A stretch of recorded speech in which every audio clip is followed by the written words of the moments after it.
ಎಲ್ಲ ಆತ್ಮಬಂಧುಗಳಿಗೂ ನಮಸ್ಕಾರಗಳು.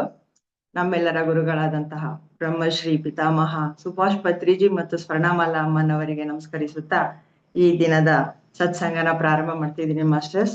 ತಮ್ಗೆಲ್ಲರಿಗೂ ಇವತ್ತು ಸತ್ಸಂಗಕ್ಕೆ ಸ್ವಾಗತ ಬಯಸ್ತಾ ಇದ್ದೀನಿ. ನಿನ್ನೆ ಮಾಸ್ಟರ್ಸ್ ನಾವು ಯೋಗ ಕರ್ಮಸು ಕೌಶಲಂ ಅಂತ ಪತ್ರಿಜಿ ಹೇಳಿದಂತಹ ಭಗವದ್ಗೀತೆಯ ಕೊನೆಯ ಸಾಲನ್ನ ನಾನು ತಗೊಂಡಿದ್ರು. ಇಲ್ಲಿ ಏನಪ್ಪಾ ಈ ವಾಕ್ಯದ ಅರ್ಥ ಅಂತ ಹೇಳಿದ್ರು, ನೀನು ಯಾವ ಕೆಲಸ ಮಾಡ್ತೀಯೋ ಆ ಕೆಲಸದಲ್ಲಿ ಕೌಶಲ್ಯ ಇರೋದೇ ಇದರ ಅರ್ಥ ಅಂತ ಹೇಳಿದ್ರು ಸರ್. ನಾವು ಯಾವಾಗ ಸದಾ ಹೊಸತನ್ನ ನೋಡುವಂತಹ ದೃಷ್ಟಿಕೋನನ ಬೆಳೆಸ್ಕೋಬೇಕು. ಯಾವಾಗ ಹೊಸತನವನ್ನು ನೋಡುವಂತಹ ದೃಷ್ಟಿ ಬೆಳೆಸ್ಕೋತೀವೋ ಅವಾಗ್ಲೇ ಪ್ರತಿ ಒಬ್ರು ನಾವು ಯೋಗಿಗಳು ಆಗ್ತೀವಿ ಅಂತ ನಮ್ಗೆ ಪತ್ರಿಜಿ ಅವರು ಹೇಳಿದ್ರು ನಿನ್ನೆ ಕ್ಲಾಸಲ್ಲಿ. ಮತ್ತೆ ಪ್ರಕೃತಿ ಪ್ರತಿ ಕ್ಷಣ ನಮಗೆ ಹೊಸದನ್ನ ಕೊಡ್ತಾ ಇರುತ್ತೆ. ಆ ಹೊಸತನವನ್ನು ದೃಷ್ಟಿ ಅಂದ್ರೆ ಆ ಹೊಸತನವನ್ನು ಕಂಡು ಹಿಡಿದು ನೋಡುವಂತಹ ಶಕ್ತಿ ನಮ್ಮಲ್ಲಿರ್ಬೇಕು ಅಂತ. ಈಗ ಒಂದ್ ಗಾದೆನೇ ಇದೆ ಅಲ್ಲ, ನೋಡುವ ದೃಷ್ಟಿ ಬದಲಾದರೆ ಕಾಣ್ತಾ ಇರೋ ಸೃಷ್ಟಿನೂ ಸಹ ನಮ್ಗೆ ಬದಲಾಗುತ್ತೆ ಅಂತ. ಅಂತಂದ್ರೆ ಇಲ್ಲಿ ಸೃಷ್ಟಿ ಮಾಸ್ಟರ್ಸ್ ಯಾವಾಗ್ಲೂ ಹೊಸದನ್ನೇ ಕೊಡ್ತಾ ಇರುತ್ತೆ. ಆದ್ರೆ ನಮ್ಮ ದೃಷ್ಟಿ ಇದೆಯಲ್ಲ, ಅದು ಹೊಸತನವನ್ನ ನಾವು ಮಾಡ್ಕೋಬೇಕು. ಅವಾಗ ಮಾತ್ರ ನಾವು ಸೃಷ್ಟಿಯಲ್ಲಿ ಬದಲಾವಣೆ ಆಗೋದನ್ನ ಕಾಣ್ತಾ ಹೋಗ್ಬೋದು ಮಾಸ್ಟರ್ಸ್.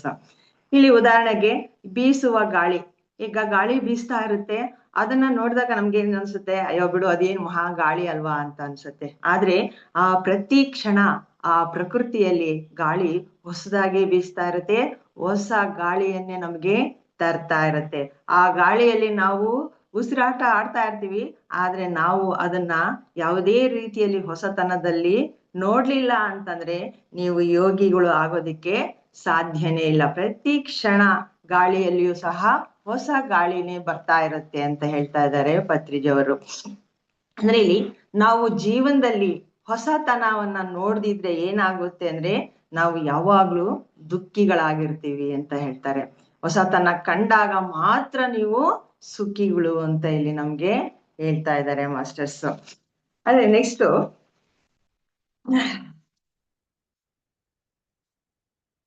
ನಾವು ನೋಡುವ ದೃಷ್ಟಿಯಲ್ಲಿಯೇ ನೋಡಲ್ಪಡುವ ವಸ್ತು ಇರುತ್ತದೆ. ನಮ್ಮ ನೋಡುವ ದೃಷ್ಟಿ ಹೇಗಿರಬೇಕು ಅಂದ್ರೆ ಒಬ್ಬ ಯೋಗಿಯ ತರ ಇರ್ಬೇಕೇ ಹೊರತು ರೋಗಿಯ ತರ ಇರಬಾರ್ದು ಅಂತ ಹೇಳ್ತಾ ಇದ್ದಾರೆ ನಮ್ ಗುರುಗಳು. ಏನಪ್ಪ ಇಲ್ಲಿ ನೋಡುವ ವಸ್ತುನಲ್ಲಿ ಹೊಸತನವನ್ನ ನೋಡಿದ್ರೆ ಮಾತ್ರ ಯೋಗಿ ಅಂತ ಕರೀತಾರೆ. ಆದ್ರೆ ಹಳೆಯದನ್ನೇ ನೋಡ್ತಾ ಇದ್ರೆ ನಮ್ಗೆ ಏನಾಗುತ್ತೆ ಅಂತಂದ್ರೆ ನೀನು ರೋಗಿ ಆಗ್ತೀಯಾ ಅಂತ ಹೇಳ್ತಾ ಇದ್ದಾರೆ ಇಲ್ಲಿ. ರೋಗಿ ಯಾವಾಗಲೂ ಹಳೆಯದನ್ನೇ ನೋಡುತ್ತಾನೆ, ಯೋಗಿ ಯಾವಾಗ್ಲೂ ಹೊಸತನವನ್ನೇ ನೋಡ್ತಾ ಇರ್ತಾನೆ ಅಂತ ಇಲ್ಲಿ ನಮ್ಗೆ ಹೇಳ್ತಾ ಇದ್ದಾರೆ. ಮತ್ತೆ ಏನು ಇಲ್ಲಿ ರೋಗಿ ಅಂತಂದ್ರೆ, ಈಗ ಅವ್ನ ರೋಗಿ ಯಾವ ರೀತಿ ಹಳೆದನ್ನೇ ನೋಡ್ತಿರ್ತಾನೆ ಅಂದ್ರೆ ಅವನ ದೇಹದಲ್ಲಿ ರೋಗ ಇದ್ದೇ ಇರುತ್ತೆ ತಾನೆ. ರೋಗಿ ಅಂದ್ರೆ ಅವನೇನ್ ಮಾಡ್ತಾನೆ, ಅವನ ದೇಹದಲ್ಲಿ ಆ ರೋಗದಿಂದ ಬಳಲ್ತಾ ಇರ್ಬೇಕಾದ್ರೆ ಏನಪ್ಪಾ ಇರೋ ರೋಗ ರೋಗ ರೋಗ ಅನ್ಕೊಂಡೇ ಕೂತ್ಕೊಂಡಿರ್ತಾನೆ. ಅವಾಗ ಅವನಿಗೆ ದೇಹದ ನೋವುಗಳು ಹೆಚ್ಚಾಗಿ ಕಾಣಿಸ್ತಾ ಇರ್ತದೆ. ಅದೇ ಆ ರೋಗಿ ಯಾಕೆ ಬಂದಿದೆ ನನಗೆ ಈ ರೋಗ, ಏನು ಇದರಲ್ಲಿ ಇರುವಂತಹ ಮರ್ಮ ಅಂತ ಅವನಿಗೆ ಅರ್ಥ ಆದಾಗ ಅವನೇನ್ ಮಾಡ್ತಾನೆ, ಆ ರೋಗದಲ್ಲಿ ಹೊಸತನವನ್ನ ನೋಡೋದಕ್ಕೆ ಶುರು ಮಾಡ್ತಾನೆ. ಅದಕ್ಕೆ ನೀವು ಯಾವಾಗ್ಲೂ ಯೋಗಿಯ ತರ ಆಗ್ರಿ, ರೋಗಿ ತರ ಆಗ್ಬೇಡ್ರಿ ಅಂತ ಇಲ್ಲಿ ಪತ್ರಿಜಿ ಅವ್ರು ನಮ್ಗೆ ಹೇಳ್ತಾ ಇದ್ದಾರೆ ಮಾಸ್ಟರ್ಸ್. ಮತ್ತೆ ಈಗ ನಿಮ್ಮ ಈ ವ್ಯಕ್ತಿಗಳು ಲೌಕಿಕನು ಅಥವಾ ಆಧ್ಯಾತ್ಮಿಕನು ಅಂತ ಹೇಗಪ್ಪ ನಾವು ಕಂಡುಹಿಡಿಯೋದು ಅಂತ ಹೇಳ್ತಾರೆ. ಲೌಕಿಕ ವ್ಯಕ್ತಿ ಯಾವ ರೀತಿ ಇರ್ತಾನೆ ಅಂತಂದ್ರೆ, ನಾವು ಬರುವಂತಹ ಪರಿಸ್ಥಿತಿಗಳಲ್ಲಿ ಬದಲಾವಣೆಯನ್ನ ಬಯಸ್ತಾ ಇರ್ತಾನಂತೆ. ಬಂದಿರೋ ಯಾವುದೇ ಪರಿಸ್ಥಿತಿ ಆಗಿರ್ಬೋದು, ಆ ಪರಿಸ್ಥಿತಿ ನನಗೆ ಬರಬಾರ್ದಿತ್ತು ಅಂತಾನು ಬಯಸ್ತಾನೆ. ಅಂತಹ ವ್ಯಕ್ತಿ ಏನಂತ ಕರೀತಾ ಇದ್ದಾರೆ ಅಂದ್ರೆ ಲೌಕಿಕ ವ್ಯಕ್ತಿ ಅವನು ಅಂತ ಹೇಳ್ತಾರೆ. ಇಲ್ಲಿ ಲೌಕಿಕತೆ ಯಾವುದ್ರ ಮೇಲೆ ನಿರ್ಧಾರ ಆಗಿದೆ ಅಂದ್ರೆ ಪರಿಸ್ಥಿತಿಯ ಆಧಾರದ ಮೇಲೆ ಅವಲಂಬಿತವಾಗಿರುತ್ತೆ ಅಂತ ಹೇಳ್ತಾರೆ. ಇಂತಹ ವ್ಯಕ್ತಿಗಳನ್ನ ನಾವು ಲೌಕಿಕ ವ್ಯಕ್ತಿಗಳು ಅಂತ ಕರಿತೀವಿ ಅಂತ.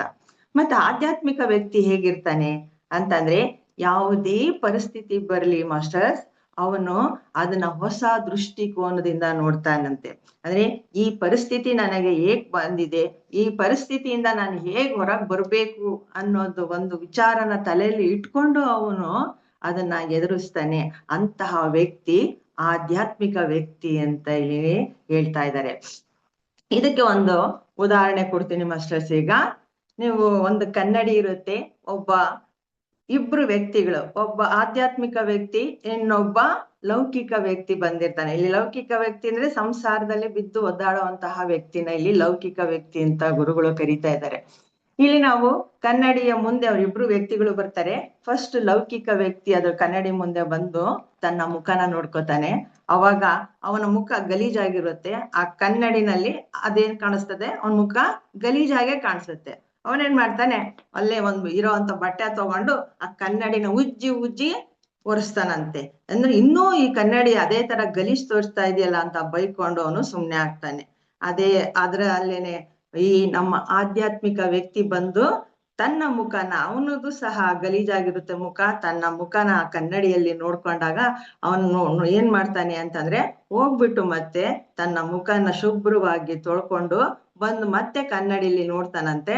ಅವನ ಮುಖ ಶುಭ್ರವಾಗಿ ಕಾಣಿಸುತ್ತೆ.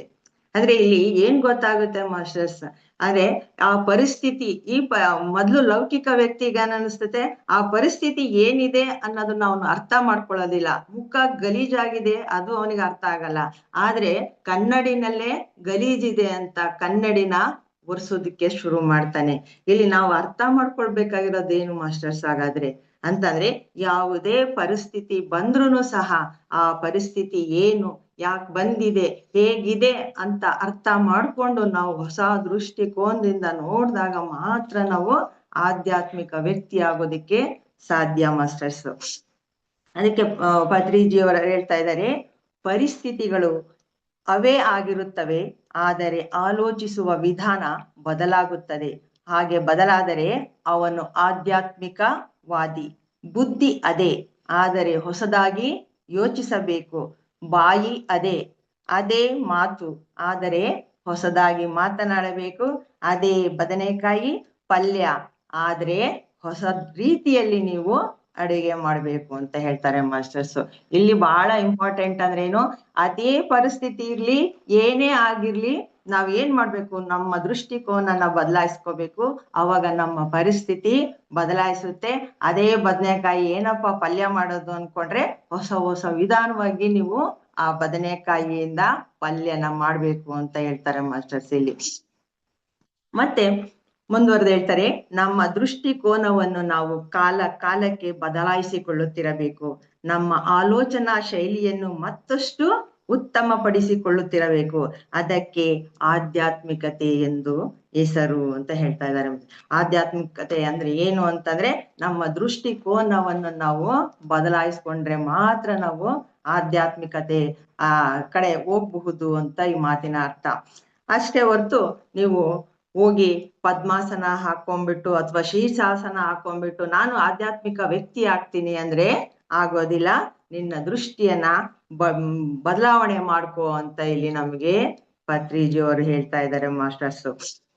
ಅಂದ್ರೆ ಈ ದೃಷ್ಟಿನ ಬದಲಾಯಿಸ್ಕೊಳ್ಳಿಲ್ಲ ಅಂದ್ರೆ, ನೀವು ನೋಡುವಂತಹ ಆ ದೃಷ್ಟಿ ಹೊಸತನವಾಗಿ ಬದಲಾಯಿಸ್ಕೊಳ್ಳದ ಇದ್ರೆ ಏನಾಗುತ್ತೆ ಅಂತ ಒಂದು ಕಥೆನ ನಮ್ಗೆ ಪತ್ರಿಜಿಯವರು ಹೇಳ್ತಾ ಇದ್ದಾರೆ ಮಾಸ್ಟರ್ಸ್. ಇಲ್ಲಿ ತೆಲುಗಿನಲ್ಲಿ ಒಬ್ಬ ಕವಿ ಇದ್ನಂತೆ. ಅವನ ದೊಡ್ಡ ವಿದ್ವಾಂಸದ ತರ ಕವಿ ಅವನ ಹೆಸರು ಭಾರವಿ ಅಂತ. ಈ ಭಾರವಿ ಕತೆ ನೀವು ಕೇಳಿರ್ಬೋದು ಅಂತ ಹೇಳ್ತಾ ಇದ್ದಾರೆ ಪತ್ರಿಜಿಯವರು. ಇವನು ಭಾರವಿಯ ಹೆಸರು ಭಾರವಿ ಅಂತ ಇರುತ್ತೆ. ಇವನು ಮಹಾ ಮೇಧಾವಿ, ಅದ್ಭುತವಾದಂತಹ ಕವಿತೆಗಳನ್ನ ಬರಿತಾ ಇರ್ತಾನೆ.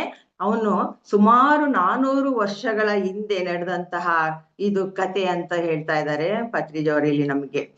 ಒಂದ್ಸರಿ ಏನಾಯ್ತಂತಂದ್ರೆ, ಇವನು ಭಾರವಿ ತುಂಬಾ ಅದ್ಭುತವಾದಂತ ಕವಿತೆಗಳು ಬರಿತಾ ಇರ್ತಾನಲ್ಲ, ಅವನಿಗೆ ಎಲ್ಲಿ ಹೋದ್ರುನು ಅವನ ಕವಿತೆಗಳನ್ನ ಓದಿದವರು ಅವನು ಓದಿದಾಗ ತುಂಬಾ ಜನ ಪ್ರಶಂಸೆ ಮಾಡ್ತಾ ಇರ್ತಾರಂತೆ. ಅವಾಗ ಇದನ್ನ ಅವನಿಗೆ ಕೇಳಿ ತುಂಬಾ ಖುಷಿ, ಒಳಗಡೆನೇ ತುಂಬಾ ಖುಷಿ ಪಡ್ತಾ ಇರ್ತಾನೆ. ಅದನ್ನ ನೋಡಿದಂತಹ ಅವ್ರ ತಂದೆ ಏನ್ ಮಾಡ್ತಾ ಇರ್ತಾರೆ, ಅವ್ನು ಮನೆಗ್ ಬಂದಾಗೆಲ್ಲ ಅವನಿಗೆ ಬೈತಾ ಇರ್ತಾರೆ. ಏನೋ ನೀನು ಏನ್ ಕವಿತೆ ಅಂತ ಬರಿತೀಯೋ ಅದು ನೀನ್ ಕೇಳಂಗಿದ್ಯೇನೋ, ನಿನಗೇನು ಬರಲ್ಲ, ನಿನಗೆ ಯೋಗ್ಯತೆನೇ ಇಲ್ಲ, ನಿನಗೆ ಸರಿಯಾಗಿ ಕವಿತೆ ಬರೆಯಕ್ಕೆ ಬರ್ತಾ ಇಲ್ಲ ಅಂತ ಬೈತಾ ಇರ್ತಾರೆ. ಅವನಿಗೆ ಆಶ್ಚರ್ಯ ಆಗ್ತಾ ಇರ್ತದಂತೆ. ಅಲ್ಲ, ನನ್ನನ್ನು ನೋಡಿದ್ರೆ ಹೊರಗಡೆ ಇರೋ ಜನಗಳೆಲ್ಲ ಎಷ್ಟು ಒಳ್ಳೆ ಕವಿತೆಗಳನ್ನ ಬರೀತಾನೆ ಅಂತ ಹೊಗಳ್ತಾರೆ. ನಮ್ಮಪ್ಪ ನೋಡಿದ್ರೆ ಈ ಮನೆಗ್ ಬಂದ ತಕ್ಷಣನೇ ಏನ್ ಕವಿತೆ ಬರ್ತೀಯ, ನಿನ್ ಕವಿ ನಾನೇನು, ನಿನ್ ಕವಿತೆ ಬರೆಯಕ್ ಬರುತ್ತಾ ಅಂತ ಬೈತಾರಲ್ಲ, ಏನಿದು ಅಂತ ಅನ್ಕೊಂತಾ ಇರ್ತಾನೆ. ದಿನ ಇದೇ ಅವ್ರ ತಂದೆದ್ ಕೆಲ್ಸ. ದಿನ ಅವ್ನ್ ಬಂದ ತಕ್ಷಣನೇ ಬೈತಾ ಇರ್ತಾರೆ. ಇವನ್ಗೆ ಕೇಳಿ ಕೇಳಿ ರೋಸ್ಗೆ ಹಿಡ್ದೋಗ್ಬಿಟ್ಟಿರ್ತದಂತೆ.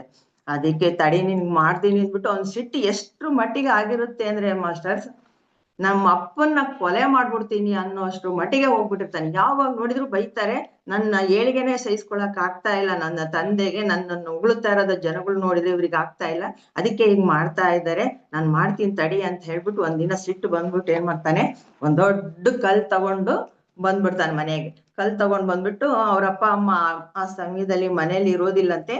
ಇವನೇನ್ ಮಾಡ್ತಾನೆ, ಅಟ್ಟ ಹತ್ತಿ ಕೂತ್ಕೊಂಡ್ಬಿಟ್ಟಿರ್ತಾನೆ. ಬರ್ಲಿ ನಮ್ಮ ಅಪ್ಪ ತಲೆ ಮೇಲೆ ಎತ್ ಹಾಕ್ಬಿಟ್ಟು ಸಾಯಿಸ್ಬಿಡ್ತೀನಿ ಇವತ್ತು, ಅವನನ್ನ ಯಾವಾಗ ನೋಡಿದ್ರು ಬೈತಾನೆ ನನ್ನನ್ನ ಅಂತ ಅಂದ್ಬಿಟ್ಟು ಅಟ್ಟದ್ಮೇಲೆ ಕೂತ್ಕೊಂಡ್ಬಿಟ್ಟಿರ್ತಾನೆ. ಸ್ವಲ್ಪ ಸಮಯ ಆದ್ಮೇಲೆ ಅವ್ರ ತಂದೆ ತಾಯಿ ಇಬ್ರು ಮನೆಗ್ ಬರ್ತಾರೆ. ಅವಾಗ ಹೇಳ್ತಾರೆ, ಅವ್ರ ತಾಯಿ ಹೇಳ್ತಾಳಂತೆ, ಅಲ್ಲ ರೀ, ಎಷ್ಟು ಚೆನ್ನಾಗಿ ನಮ್ಮ ಸಿಕ್ಕಂತ ಜನ ಎಲ್ಲ ಹೇಳ್ತಾರೆ, ನಿಮ್ಮ ಮಗ ಎಷ್ಟು ಒಳ್ಳೆಯ ಕವಿ ಇದ್ದಾನೆ, ಎಷ್ಟ್ ಚೆನ್ನಾಗ್ ಕವನಗಳನ್ನೆಲ್ಲ ಬರೀತಾನೆ ಅಂತ ಹೇಳ್ತಾರೆ. ನೀವು ನೋಡಿದ್ರೆ ಯಾವಾಗ್ಲೂ ಅವ್ನ್ ಬಂದ ತಕ್ಷಣನೇ ಬೈತಾ ಇರ್ತೀರಲ್ಲ ಅಂತ ಹೆಂಡ್ತಿ ಕೇಳಿದಾಗ ಅವ್ರ ತಂದೆ ಹೇಳ್ತಾನಂತೆ, ನೋಡು, ನಾನು ನನ್ನ ಮಗನ್ನ ಯಾಕೆ ಬೈತಾ ಇದ್ದೀನಿ ಅಂತ ಅಂದ್ರೆ ಅವನ ನೆತ್ತಿಗೆ ಏರ್ಬಾರ್ದು ಅಹಂಕಾರ ಅಂತ. ನನಗೂ ಗೊತ್ತು ನನ್ನ ಮಗ ಅದ್ಭುತವಾದ ಕವನಗಳನ್ನ ರಚಿಸ್ತಾನೆ ಅಂತ. ಆದ್ರೆ ಎಲ್ರೂ ಹೊಗಳ್ತಾನೆ ಇದ್ರೆ ಏನಾಗುತ್ತೆ, ಅವನಿಗೆ ಗರ್ವ ಬಂದ್ಬಿಟ್ಟು ಆ ಕವನ ಬರೆಯುವ ಶೈಲಿನೇ ಚೇಂಜ್ ಆಗ್ಬೋದು. ಅದಕ್ಕೋಸ್ಕರ ನಾನು ಅವಾಗವಾಗ ಅವನ ಅಹಂಕಾರನ ಇಳಿಸೋಕೋಸ್ಕರ ನಾನು ಅವನಿಗೆ ಬೈತಾ ಇರ್ತೀನಿ ಅಂತ ಅವ್ರ ತಂದೆ ಹೇಳ್ತಾರಂತೆ. ನನ್ನ ಮಗನ್ನ ಸಂತೋಷ, ಅವನ್ನ ಏಳಿಗೆನ ಕಂಡ್ರೆ ಯಾವ ತಂದೆಗೆ ಇಷ್ಟ ಆಗೋದಿಲ್ಲ. ಆದ್ರೆ ಅವನ ಅಹಂಕಾರದಿಂದ ನಾಳೆ ಹಾಳಾಗ್ಬಾರ್ದು ಅಂತ ನಾನು ಅವನ್ನ ಬೈತೀನಿ ಹೊರ್ತು ಇನ್ ಯಾವ ಉದ್ದೇಶನೂ ನನಗಿಲ್ಲ ಅಂತ ಅವ್ರ ತಂದೆ ಹೇಳಿದಾಗ ಅಟ್ಟದ್ಮೇಲೆ ಕೂತ್ಕೊಂಡಂತ ಮಗ ಭಾರವಿಗೆ ತುಂಬಾ ಬೇಜಾರಾಗ್ಬಿಡುತ್ತೆ. ಅಯ್ಯೋ, ಎಂತಹ ಒಳ್ಳೆ ತಂದೆ ತಾಯಿಗಳನ್ನ ನಾನು ಪಡ್ಕೊಂಡಿದ್ದೀನಿ, ಆದ್ರೆ ಕ್ಷಣಿಕ ಕೋಪಕ್ಕೆ ನಮ್ಮಪ್ಪ ಬೈತಾ ಇದಾರಲ್ಲ ಅನ್ನೋ ಒಂದು ಸಿಟ್ಟಿಗೆ ನನ್ನ ತಂದೆನ ಕೊಲೆ ಮಾಡೋದಕ್ಕೆ ಹೋಗ್ಬಿಟ್ನಲ್ಲ ಅಂತ ಅಂದುಬಿಟ್ಟು ಅವನಿಗೆ ಬಹಳ ಬೇಜಾರಾಗಿ ಕೆಳಗಡೆ ಇಳಿದು ಬರ್ತಾನಂತೆ. ಕೆಳಗಡೆ ಇಳಿದು ಬಂದ್ಬಿಟ್ಟು ತಂದೆ ಕಾಲನ್ನ ಹಿಡಿದ್ಬಿಟ್ಟು ಕೇಳ್ಕೊಂತಾನೆ, ಅಪ್ಪ ನನ್ನನ್ನ ಕ್ಷಮಿಸ್ಬಿಡು, ನಿನ್ನನ್ನ ಕೊಲೆ ಮಾಡೋದಕ್ ಹೋಗ್ಬಿಟ್ಟಿದ್ದೆ, ನೀವು ಬೈಯೋದನ್ನ ನನಗ್ ತಡ್ಕೊಳಕ್ ಆಗ್ತಾ ಇರ್ಲಿಲ್ಲ, ನನ್ನನ್ನ ಕ್ಷಮಿಸ್ಬಿಡು ಅಪ್ಪ ಅಂತ ಕೇಳಿದಾಗ ಅವ್ರ ತಂದೆ ಹೇಳ್ತಾರೆ, ಇಲ್ಲ ಮಗನೇ, ನಿಂದು ತಪ್ಪೇನಿಲ್ಲ, ಬೈದಾಗ ಎಂತರ್ಗೂ ಸಿಟ್ಟು ಬರುತ್ತೆ, ಆದ್ರೆ ಈಗ ಏನಾಯ್ತು, ಪಶ್ಚಾತ್ತಾಪ ಪಡ್ತಾ ಇದೆಯಲ್ಲ, ನನ್ ಕಾಲನ್ನ ಬಿಟ್ಬಿಡು, ನಿನಗ್ ಒಳ್ಳೆಯದಾಗ್ಲಿ ಅಂತ ಹೇಳ್ತಾರಂತೆ ಅವ್ರ ತಂದೆ. ಆದ್ರೆ ಆ ಭಾರವಿ ಕೇಳೋದೇ ಇಲ್ಲ. ಇಲ್ಲ ಅಪ್ಪ, ಇಲ್ಲ, ನನ್ನನ್ ಕ್ಷಮಿಸ್ಬಿಡು, ಎಂತ ಕೆಲ್ಸ ಮಾಡ್ಲಿಕ್ಕೆ ಹೊರಟ್ಬಿಟ್ಟಿದ್ದೆ, ನಿಮ್ಮನ್ ಕೊಲೆ ಮಾಡೋ ಅಂತಹ ಇದಕ್ ಸಿಕ್ಕಾಕೊಂಡ್ಬಿಡ್ತಾ ಇದ್ದೆ, ನನ್ನನ್ ಕ್ಷಮಿಸ್ಬಿಡಿ, ಮತ್ತೆ ನೀವ್ ಯಾವ್ದಾದ್ರೂ ಒಂದು ಶಿಕ್ಷೆ ಕೊಡ್ರಿ ಅಂತ ಕೂತ್ಕೊಂಡ್ಬಿಡ್ತಾನೆ. ಅವರಪ್ಪ ಹೇಳ್ತಾರೆ, ಏನು ಬೇಡ ಈ ಶಿಕ್ಷೆ, ನಿನಗ್ ಪಶ್ಚಾತ್ತಾಪ ಆಗಿದೆಯಲ್ಲ, ನೀನ್ ಮಾಡಿದ್ದು ತಪ್ಪು ಅನ್ನೋದು ಪಶ್ಚಾತ್ತಾಪ ಆಗಿದೆ, ಸಾಕು, ಬಿಟ್ಬಿಡು, ನೀನ್ ಆರಾಮಾಗಿರು ಅಂತ. ಆದ್ರೆ ಅವನು ಭಾರವಿ ಕೇಳೋದೇ ಇಲ್ಲ. ಇಲ್ಲ ಅಪ್ಪ, ನೀನ್ ನನಗ್ ಶಿಕ್ಷೆ ಕೊಡ್ಲೇಬೇಕು ಅಂತ ಕೂತ್ಕೊಂಡ್ಬಿಡ್ತಾನೆ ಅವ್ರ ತಂದೆ ಮುಂದೆ. ಅದಕ್ಕೆ ಅವ್ರ ತಂದೆ ಒಂದು ಶಿಕ್ಷೆ ಕೊಡ್ತಾರೆ ಮಾಸ್ಟರ್. ಎಂತದು ಅಂತಂದ್ರೆ, ನೀನು ಇವತ್ತಿಂದ 6 ತಿಂಗಳು ನಿನ್ನ ಅತ್ತೆ ಮನೆಗೆ ಹೋಗಿ ಕೂತ್ಕೊಂಡ್ಬಿಡು, 6 ತಿಂಗಳ ನಂತರ ನೀನು ಅತ್ತೆ ಮನೆಯಿಂದ ನಮ್ಮ ಮನೆಗ್ ಬರ್ಬೇಕು ಅಂತ ಹೇಳ್ತಾರೆ. ಅವನಿಗೆ ಖುಷಿ ಆಗ್ಬಿಡುತ್ತೆ. ಅಯ್ಯೋ, ಹೆಂಡತಿ ಮನೆಗ್ ಹೋಗಿ ಕೂತ್ಕೊಂಡ್ ನಮ್ಮ ಅತ್ತೆ ಮಾವನ್ ಮನೆಗ್ ಹೋಗಿ ಕೂತ್ಕೊ ಅಂತ ಹೇಳ್ತಾ ಇದ್ದಾನಲ್ಲ ನಮ್ಮಪ್ಪ, ನನ್ನ ಅತ್ತೆ ಮಾವನ್ಗೆ ನನ್ನನ್ ಕಂಡ್ರೆ ಸಿಕ್ಕಾಪಟ್ಟೆ ಪ್ರೀತಿ, ನನ್ನನ್ ಚೆನ್ನಾಗ್ ನೋಡ್ಕೊಂತಾರೆ ಅಂತ ಹೇಳ್ಬಿಟ್ಟು, ಆಯ್ತಪ್ಪ ಹೋಗ್ ಬರ್ತೀನಿ ಅಂತ ಹೇಳಿ ಆ ಕವಿ ಭಾರವಿ ಅವ್ರ ಅತ್ತೆ ಮಾವನ ಮನೆಗ್ ಹೋಗ್ತಾನಂತೆ. ಹೋದಾಗ ಅವ್ರ ಅತ್ತೆ ಮಾವನಿಗೆ ಸಿಕ್ಕಾಪಟ್ಟೆ ಖುಷಿ ಆಗುತ್ತೆ. ಯಾಕಂದ್ರೆ ಯಾವತ್ತೂ ಬರೆದಂತಹ ದೊಡ್ಡ ಕವಿಯಾದ ನನ್ನ ಅಳಿಯ ಇವತ್ತು ನಮ್ಮ ಮನೇಲಿ ಬಂದಿದ್ದಾನೆ ಅಂದ್ಬಿಟ್ಟು ಅವನಿಗೇನು ಅತಿಥಿ ಸತ್ಕಾರ ಮಾಡಿದ್ದಂತೆ ಮಾಸ್ಟರ್ಸ್. ಎಷ್ಟು ದಿನ ಮಾಡಿದ್ರು ಅಂದ್ರೆ 1 ತಿಂಗಳವರೆಗೂ ದಿನಾ ಹೊಸ ಅಡಿಗೆ ಮಾಡೋದು, ಸ್ವೀಟ್ ಇಂದ ಹಿಡ್ದು ಎಲ್ಲ ಮಾಡಿ ಅತ್ತೆ ಬಡಿಸ್ತಾ ಇರ್ತಾರೆ. ಅಳಿಯ ತಿಂದು ಖುಷಿ 1 ತಿಂಗಳವರೆಗೂ ಇದೇ ರೀತಿ ನಡೆಯತ್ತೆ. ಆಮೇಲೆ 1 ತಿಂಗಳಾಗುತ್ತೆ, ಅವ್ರ ಮಾವನಿಗೆ ಯೋಚನೆ ಆಗುತ್ತೆ, ಯಾಕೆ ನನ್ನ ಅಳಿಯ 1 ದಿನ ಅಥವಾ 2 ದಿನಕ್ಕೆ ಬಂದು ಹೋಗೋ ಅಂತನು ತಿಂಗ್ಳುಗಟ್ಲೆ ಕೂತ್ ಬಿಟ್ಟಿದಾನಲ್ಲ ಅಂದ್ಬಿಟ್ಟು ತಡ್ಕೊಳಕ್ ಆಗಲ್ಲ. ಯಾರ್ ತಾನೇ ತಡ್ಕೊಂತಾರೆ ಮಾಸ್ಟರ್ಸ್? ಯಾವ ಅತಿಥಿಗಳನ್ನಾದ್ರೂ 2 ದಿನ 3 ದಿನ ಚಂದ, 1 ವಾರ 15 ದಿವ್ಸ ಆಗ್ತಿದ್ದಂಗೆ ಯಾಕೆ ಬಂದಿದಾರಪ್ಪ ಅನ್ನೋ ಸ್ಟಾರ್ಟ್ ಆಗಿರುತ್ತೆ. ಅದೇ ಸ್ಥಿತಿ ಅವರ ಅತ್ತೆ ಮಾವನಿಗೂ ಆಗುತ್ತೆ. ಕೊನೆಗೆ ಅವ್ರ ಮಾವ ಹೇಳ್ತಾರೆ, ಅಳಿಯಂದ್ರೆ ನೀವು ಯಾವಾಗ ಊರಿಗೆ ಹೋಗ್ತಿದ್ದೀರಾ ಅಂತ ಕೇಳ್ತಾರೆ. ಅದಕ್ಕೆ ಅವನಂತಾನೆ, ಇಲ್ಲ ಮಾವ, ಅದಕ್ಕೇನ್ ಅವಸರ ಇಲ್ಲ, ನಾನ್ ನಿಧಾನಕ್ಕೆ ಹೋಗ್ತೀನಿ ಅಂತಾನೆ. ಅವ್ರ ಮಾವನಿಗೆ ಸಂಕಟ ಆಗುತ್ತೆ, ಇದೇನ್ ಇದು ಹಿಂಗ್ ಹೇಳ್ತಾ ಇದ್ದಾನೆ ಅಂದ್ಬಿಟ್ಟು. ಹೋಗ್ಲಿ ಬಿಡು ಅಂತ ಅಂದ್ಬಿಟ್ಟು ಸುಮ್ನೆ ಆಗ್ತಾರೆ. ಆಮೇಲೆ 2ನೇ ತಿಂಗಳು ಸ್ಟಾರ್ಟ್ ಆಗುತ್ತೆ. 2ನೇ ತಿಂಗಳಲ್ಲೂ ಸಹ ಸ್ಪೆಷಲ್ ಅಡಿಗೆಗಳೆಲ್ಲ ಮಾಡಿ ಮಾಡಿ 1ನೇ ತಿಂಗಳಲ್ಲಿ ಇಟ್ಟಿರ್ತಾರಲ್ಲ, ಅದೆಲ್ಲ ಕ್ರಮೇಣ ಕಡಿಮೆ ಆಗೋಗ್ಬಿಡ್ತದಂತೆ. ಆಮೇಲೆ 3ನೇ ತಿಂಗಳು ಬರುತ್ತೆ. 3ನೇ ತಿಂಗಳಲ್ಲಿ ಕೊನೆಗೆ ಅವ್ರ ಮಾವ ಏನ್ ಹೇಳ್ತಾರೆ, ಅಳಿಯಂದ್ರೆ ಒಂದ್ ಸ್ವಲ್ಪ ಹೊಲದ ಕಡೆ ಕೆಲ್ಸ ಇದೆ, ಬರ್ತೀರಾ ಅಂತ ಕರ್ಕೊಂಡ್ ಹೋಗ್ತಾರಂತೆ ಹೊಲಕ್ಕೆ. ಆಮೇಲೆ 4ನೇ ತಿಂಗಳಲ್ಲಿ ಅವ್ರ ಅತ್ತೆ ಹೇಳ್ತಾರೆ, ಅಡಿಗೆ ಮಾಡಿರೋಂತಹ ಎಲ್ಲಾ ಪಾತ್ರೆಗಳು ಇದಾವೆ ಅಳಿಯ, ಒಂದ್ ಸ್ವಲ್ಪ ತೊಳಿತೀಯನಪ್ಪ ಅಂತ ಹೇಳ್ತಾರಂತೆ. 4ನೇ ತಿಂಗಳಲ್ಲಿ ಹಿಂಗಾಯ್ತು. 5ನೇ ತಿಂಗಳು ಹಿಂಗೆ ಕಳೀತು. ಕೊನೆಗೆ 6ನೇ ತಿಂಗಳು ಅನ್ನೋ ಅಷ್ಟೊತ್ತಿಗೆ ಭಾರವಿಗೆ ಅತ್ತೆ ಮನೆಯಲ್ಲಿ ನರಕ ಸ್ಟಾರ್ಟ್ ಆಯ್ತು ಅನ್ಸ್ತದಂತೆ. ಆಮೇಲೆ ಅವನಿಗೆ ಎಂತ ಶಿಕ್ಷೆ ಆಗಿರುತ್ತೆ, ಅವ್ನ್ ಮಾಡ್ತಾ ಇರುವಂತಹ ತಪ್ಪಿಗೆ, ಮಾಡಿರಲ್ಲ, ಮಾಡೋಂತಹ ಪರಿಸ್ಥಿತಿಗೆ ಅವನ ಮನಸ್ಸನ್ನ ಯೋಚನೆ ಮಾಡಿದ್ದಕ್ಕೋಸ್ಕರನೇ ಅವ್ರ ಅತ್ತೆ ಮಾವನ ಮನೆಯಲ್ಲಿ 6 ತಿಂಗಳು ಇದ್ದಿದ್ದಕ್ಕೆ ಅವನಿಗೆ ನರಕದಲ್ಲಿ ಇದ್ದಂತಹ ಇದು ಸ್ಟಾರ್ಟ್ ಆಗ್ಬಿಡುತ್ತೆ ಮಾಸ್ಟರ್ಸ್. ಆಮೇಲೆ 6 ತಿಂಗಳು ಕಂಪ್ಲೀಟ್ ಅವ್ರ ಅತ್ತೆ ಮನೇಲಿ ಕಳೆದ್ಬಿಟ್ಟು ಅವ್ನ್ ಮತ್ತೆ ವಾಪಸ್ ಬರ್ತಾನೆ ಅಂತ ಇಲ್ಲಿ ನಮ್ಗೆ ಹೇಳ್ತಾ ಇದ್ದಾರೆ ಮಾಸ್ಟರ್ಸ್. ಅಂದ್ರೆ ಇಲ್ಲಿ ನಮ್ಗೆ ಏನು ಅರ್ಥ ಮಾಡ್ಕೋಬೇಕು ಅಂತ ನಮ್ಗೆ ಇದ್ರಿಂದ ಗೊತ್ತಾಗುತ್ತೆ ಅಂತಂದ್ರೆ, ಯಾವ ಪರಿಸ್ಥಿತಿಗಳೇ ಬಂದ್ರೂ ಸಹ ನಾವು ಆ ಪರಿಸ್ಥಿತಿ ಯಾಕೆ ಬಂತು ಅಂತ ನಾವು ಯೋಚನೆ ಮಾಡಿ, ಅಂದ್ರೆ ಇಲ್ಲಿ ಅವರ ತಂದೆ ನನ್ನನ್ನ ಯಾಕೆ ಬೈತಾ ಇದ್ದಾರೆ ಅಂತ ಆ ಭಾರವಿ 1 ಕ್ಷಣ ಕೂತ್ಕೊಂಡ್ಬಿಟ್ಟು ಅವನು ಯೋಚನೆ ಮಾಡಿದ್ರೆ, ನನ್ನ ತಂದೆ ಬೈಯೋದಕ್ಕೆ ಒಂದು ಕಾರಣ ಇದೆ, ಆ ಬೈತಾ ಇರೋದ್ರದ್ದು ಆ ಹಿನ್ನೆಲೆ ಏನು ಅಂತ ಅವನು ಹೊಸ ದೃಷ್ಟಿಕೋನದಿಂದ ನೋಡಿದ್ರೆ ಅವರ ತಂದೆನ ಕೊಲೆ ಮಾಡ್ಬೇಕು ಅಂತ ಯೋಚನೆನೂ ಸಹ ಅವನಿಗೆ ಬರ್ತಾ ಇರ್ಲಿಲ್ಲ. ಅದಕ್ಕೆ ಹೇಳ್ತಾ ಇದ್ದಾರೆ ಇಲ್ಲಿ ನಮ್ಮ ಗುರುಗಳು ನಮಗೆ, ಯಾವುದೇ ಪರಿಸ್ಥಿತಿ ಆಗಿರ್ಲಿ, ಆ ಪರಿಸ್ಥಿತಿ ಬಂದಿದೆ ಅಂತ ಅಂದಾಗ ನೀವು ಒಂದು ರೀತಿನಲ್ಲಿ ನೋಡ್ಬೇಕು, ಅಂದ್ರೆ ಹೊಸ ದೃಷ್ಟಿಕೋನದಲ್ಲಿ ನೋಡಿದಾಗ ಮಾತ್ರ ಆ ಸನ್ನಿವೇಶದಿಂದ, ಆ ಕಷ್ಟದಿಂದ ಹೊರಗೆ ಬರೋದಕ್ಕೆ ಸಾಧ್ಯ ಅಂತ ಈ ಕಥೆಯ ಅರ್ಥ ಮಾಸ್ಟರ್ಸ್. ಇದೇ ರೀತಿ ಇನ್ನು ಗಂಡ ಹೆಂಡತಿ ಇನ್ನೂ ಒಂದು ಸಣ್ಣ ಉದಾಹರಣೆ ಕೊಡ್ಬೋದು. ಅಂದ್ರೆ ಗಂಡ ಹೆಂಡತಿ ಜಗಳ ಆಡ್ತಾ ಇರ್ತಾರೆ ಅನ್ಕೊಡ್ರಿ ಮಾಸ್ಟರ್ಸ್. ಈಗ ಗಂಡ ಸಿಕ್ಕಾಪಟ್ಟೆ ಸಿಟ್ಟಲ್ಲಿ ಬೈದ್ಬಿಟ್ಟು ಹೆಂಡತಿಗೆ ಹೋಗ್ತಾನೆ ಹೊರಗಡೆ. ಅವಾಗ ಏನ್ ಮಾಡ್ತಾಳೆ ಹೆಂಡತಿ, ಅಯ್ಯೋ ಎಂತ ಗಂಡನ್ ಕಟ್ಕೊಂಡಪ್ಪ, ಈ ಗಂಡನ್ ಬದಲು ಇನ್ಯಾರನ್ನ ಕಟ್ಕೊಂಡಿದ್ರೆ ನನ್ ಜೀವನ ಎಷ್ಟು ಚೆನ್ನಾಗಿರ್ತಾ ಇತ್ತು ಅಂತ ಅಂದ್ಕೊಂಡು ಅವಳ ಮನ್ಸಲ್ಲಿ ಬೈಕೊಂಡು ಓಡಾಡ್ತಾ ಇರ್ತಾಳೆ. ಅಂದ್ರೆ ಅವಳ ಪರಿಸ್ಥಿತಿ, ನನ್ ಗಂಡ ಯಾಕೆ ಬೈದ ಅಂತ ಅವಳು ಯೋಚನೆ ಮಾಡೋದಿಲ್ಲ. ಆದ್ರೆ ಬೈದಿದ್ದಷ್ಟೇ ಅವಳಿಗೆ ಅರ್ಥ ಆಗೋದು. ಬೈದಿದ್ ಯಾಕೆ, ನನ್ನ ಅಹಂಕಾರನ ಅಥವಾ ನಾನು ತಿರುಗಿಸಿ ಮಾತಾಡಿದ್ದಂತಹ ಆ ಸನ್ನಿವೇಶನ, ಅದಕ್ಕೋಸ್ಕರ ಅವಳಿಗೆ ಕೋಪ ಬಂದಿದೆ, ತಪ್ಪು ನಂದೇ ಅಂತ ಅವಳು ಅರ್ಥ ಮಾಡ್ಕೊಂಡಿದ್ರೆ ಆ ತರ ಯೋಚನೆಯನ್ನು ಮಾಡ್ತಾ ಇರ್ಲಿಲ್ಲ. ಈ ಗಂಡ ಯಾರಿಗ್ ಬೇಕಪ್ಪ, ಇನ್ನೊಬ್ಬನ್ ಕಟ್ಕೊಂಡಿದ್ರೆ ಎಷ್ಟು ಸುಖವಾಗಿರ್ತಿದ್ದೆ ಅಂತ ಆ ಯೋಚನೆನೂ ಅವಳಿಗೆ ಬರ್ತಾ ಇರ್ಲಿಲ್ಲ.